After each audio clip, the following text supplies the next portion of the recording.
ഇന്നെല്ലാവരും ആരും പ്രതീക്ഷിക്കാത്ത ഒരു അച്ചാറുമായിട്ടാണ് ഞാൻ വന്നേക്കണം. എന്തച്ചാറെന്നാണ്? ഇതാണ് കോവയ്ക്ക അച്ചാർ. കോവയ്ക്ക നമ്മുടെ വീട്ടിലുണ്ടായ കോവയ്ക്ക അത് വെച്ച് അച്ചാറുണ്ടാക്കുകയാണ്. എങ്ങനെയാണ് ഉണ്ടാക്കണമെന്ന് ഞാൻ കാണിച്ചു തരാം. ഇത് നല്ല ടേസ്റ്റാണ്. അത് ഉണ്ടാക്കി കഴിച്ച് നോക്കിയാൽ ഒരാൾ വെറൈറ്റി അച്ചാറുകൾ നമ്മൾ എന്ത് നാരങ്ങ മാങ്ങയും മീനും അതും ഇതൊക്കെ എല്ലാം ഉണ്ടാക്കണം. ഇനി വെറൈറ്റികൾ ഇന്നാളൊരു പെണ്ണ് പറഞ്ഞ കേട്ടു, ഈ വാഴപ്പിണ്ടി അച്ചാറില്ല, അതാണ് ഏറ്റവും ടേസ്റ്റ് എന്നാണ് പറയണത്. ഇനി വാഴപ്പിണ്ടി കിട്ടുമ്പോൾ നമുക്ക് ഉണ്ടാക്കാം. ഞാൻ ഓരോ സാധനങ്ങളും ഓരോ വെറൈറ്റി അച്ചാറുകളും ഉണ്ടാക്കി കാണിച്ചു തരാം കേട്ടോ, എളുപ്പത്തിന്. എങ്ങനെ അറിയാൻ പാടില്ലാത്തവർക്ക് വേണ്ടിയിട്ട് ഇതെങ്ങനെ ഉണ്ടാക്കണമെന്ന് കാണിച്ചു തരാം. അരിയണ ഇപ്പോൾ കാണിച്ചു തരുന്നില്ല, ആ അരിയണതിന് പാടൊന്നുമില്ലല്ലോ, അരിഞ്ഞു വെച്ചേക്കുന്നതാണ് കാണിക്കണത് കേട്ടോ. വീഡിയോ ഇഷ്ടപ്പെടുന്നുണ്ടെങ്കിൽ സബ്സ്ക്രൈബ് ചെയ്യണം കേട്ടോ. ഈ വീഡിയോയിലേക്ക് പോകാവേ. എല്ലാവർക്കും നമസ്കാരം. ഇന്ന് നമുക്കൊരു വെറൈറ്റി അച്ചാറുണ്ടാക്കാൻ പോവാണ്. ഈ നാരങ്ങയും മാങ്ങയും അതും ഇതൊക്കെ അല്ലേ നമ്മൾ ഉണ്ടാക്കാറ്. അതല്ല, ഒരു വെറൈറ്റി നിങ്ങൾ പ്രതീക്ഷിക്കാത്ത ഒരു അച്ചാറാണ്. അതിന് പാത്രം അടുപ്പത്ത് വെച്ചിട്ടുണ്ട്. ഇതിലേക്ക് നമുക്ക് നല്ലെണ്ണയാണ് ചേർത്ത് കൊടുത്തേക്കണം. എണ്ണ ഇച്ചിരി കൂടുതൽ ചേർത്താൽ കുഴപ്പമില്ല കേട്ടോ, പൂക്കാതിരിക്കും. ഞാൻ ഒരുപാട് ഉണ്ടാക്കുന്നില്ല, എന്നാലും അത് പൂക്കാതിരിക്കും. എന്താണെന്ന് കണ്ടോ, ഇത് മനസ്സിലായി എന്നാന്ന്? കോവയ്ക്ക വെച്ച് ഒരു അച്ചാറുണ്ടാക്കാൻ നോർത്താണ്. ഒരുപാട് എല്ലാ സാധനങ്ങളും കൊണ്ട് ആൾക്കാർ അച്ചാറിടുമല്ലോ, അതുകൊണ്ട് ഞാനും ഇന്ന് ഒരു കോവയ്ക്ക വെച്ച് അച്ചാറിടാമെന്നോ പരീക്ഷിക്കാം എന്ന് വിചാരിച്ചു. എണ്ണ അടുപ്പത്ത് വെച്ചിട്ടുണ്ട്. എണ്ണയ്ക്കകത്തേക്ക് നമുക്ക് കടുക് ഇട്ട് കൊടുക്കാം. അച്ചാറുണ്ടാക്കുമ്പോൾ എപ്പോഴും നല്ലെണ്ണ ചേർക്കണം കേട്ടോ, നല്ലത്. വെളിച്ചെണ്ണയൊക്കെ ഉണ്ടാക്കിയാൽ വെളിച്ചെണ്ണയിൽ ഉണ്ടാക്കിയാൽ വേഗം പൂത്ത് പോകാനുള്ള സാധ്യതയുണ്ട്. അതുകൊണ്ട് നല്ലെണ്ണയിൽ ഉണ്ടാക്കുക, ആണെങ്കിൽ പൂത്ത് പോവില്ല. പിന്നെ വേണ്ടുന്ന സാധനം ഇഞ്ചിയും വെളുത്തുള്ളിയും പച്ചമുളകും കൂടെ അരിഞ്ഞ് വെച്ചിട്ടുണ്ട്. വെളുത്തുള്ളിക്ക് ഭയങ്കര വില കേട്ടോ.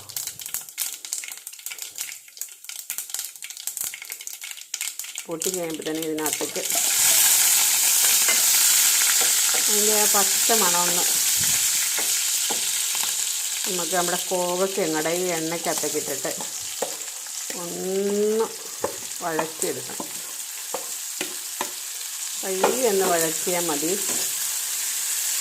ഞാൻ ഇതിൻ്റെ കൂടേക്ക് കുറച്ച് ഉപ്പും കൂടെ അങ്ങ് ചേർത്തിട്ടുണ്ട്. കോവയ്ക്ക്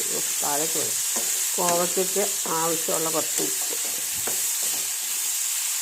എളുപ്പം ഉണ്ടാക്കാം കേട്ടോ, വേഗം ഉണ്ടാക്കാവുന്ന സാധനമാണ്. പെട്ടെന്ന്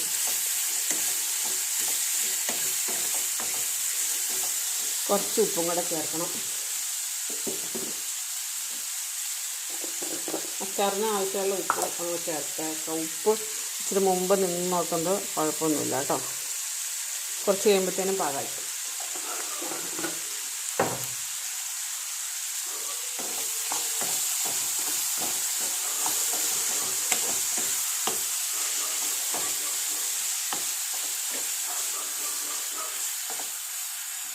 ഇതിനകത്തേക്ക് ഒരു നുള്ളു മഞ്ഞപ്പൊടിയും കൂടെ ചേർത്ത് കൊടുക്കണം. ആ വെള്ള ഒരു കളറില്ലേ, അതങ്ങ് മാറണം.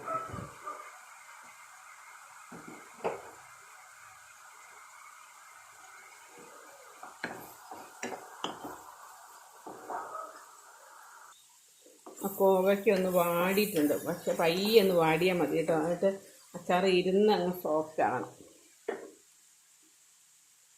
നമുക്ക് ഇതിനകത്തേക്ക് മുളക് പൊടി ചേർത്ത് കൊടുക്കാം. ഞാൻ അച്ചാർ പൊടി ഉപയോഗിക്കാറില്ല, മുളക് പൊടിയാണ് ഉപയോഗിക്കുന്നത്. ഇത് എരിവ് കുറവുള്ള മുളക് പൊടിയാണ്.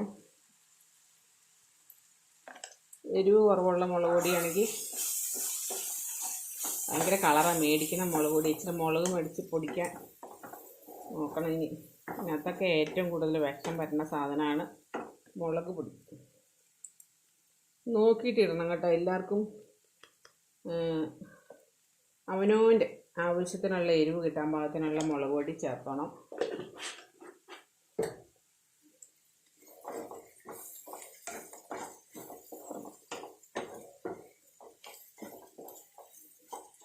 ഇങ്ങനെ ആരും ഇട്ടിട്ടുണ്ടായിരിക്കുമോ എന്നറിയില്ല. പിന്നെ ഇതിനകത്തേക്ക് ചേർത്ത് കൊടുക്കേണ്ടത് കായപ്പൊടി, ഒരു 2-2.5 സ്പൂൺ കായപ്പൊടി. ഈ കുപ്പിയുടെ ഒരു 1/4 കുപ്പിയോളം ഇട്ട് കൊടുക്കണം കേട്ടോ. തീ കുറച്ചേ വയ്ക്കാവുള്ളൂ.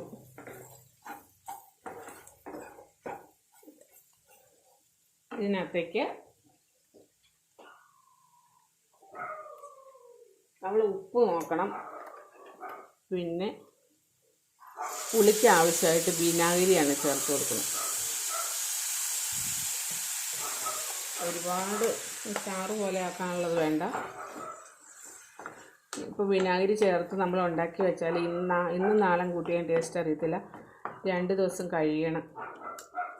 ഉപ്പുണ്ടെന്ന് നോക്കിയിട്ട് ഉപ്പ് ചേർത്ത് കൊടുക്കണം. ഞാനൊരു പൊടിക്ക് ഉപ്പും കൂടെ ചേർത്ത് കൊടുക്കാം കേട്ടോ. പൊടിക്ക്. നമ്മുടെ അച്ചാർ റെഡി ആയിട്ടുണ്ട്. കോവയ്ക്ക വെറൈറ്റി അച്ചാർ. തൊട്ട് നക്കാൻ തോന്നുന്നുണ്ടെങ്കിൽ തൊട്ട് നക്കിക്കോ കേട്ടോ. ഞാനൊന്ന് തൊട്ട് നോക്കട്ടെ. റെഡി ആയിട്ടുണ്ട്. തീ കത്തിക്കണ്ട കേട്ടോ. തീ ഇനി കടത്തി വെക്കണം, അല്ലെങ്കിൽ വെന്ത് പോവും. വെന്ത് പോയാൽ കൊള്ളത്തില്ല. ഇങ്ങനെ ഇതിനകത്ത് ഇരുന്ന് ആ പച്ച ഇല്ലേ, എന്ത് അച്ചാറുണ്ടാക്കുവാണെങ്കിലും നമ്മൾ വെന്ത് പോകരുത്. ഒന്നൊന്ന് ആവി കയറ്റിയോ നല്ല എണ്ണയ്ക്കകത്ത വാഴത്തുണ്ടെങ്കിൽ ഒന്ന് പയ്യെ വാടാവുള്ളൂ. ഒരുപാട് വാടുകയും ചെയ്യരുത്, പയ്യെ വാടിയാൽ മതി. നല്ല സൂപ്പർ അച്ചാർ. ഇനി ഞാൻ വെറൈറ്റി അച്ചാറുമായിട്ട് വരാം. നിങ്ങൾക്ക് എൻ്റെ വീഡിയോ ഇഷ്ടപ്പെടുന്നുണ്ടെങ്കിൽ ഒന്ന് സബ്സ്ക്രൈബ് ചെയ്യണം കേട്ടോ. നല്ല കാണാൻ ഭംഗിയില്ലേ. Thank U.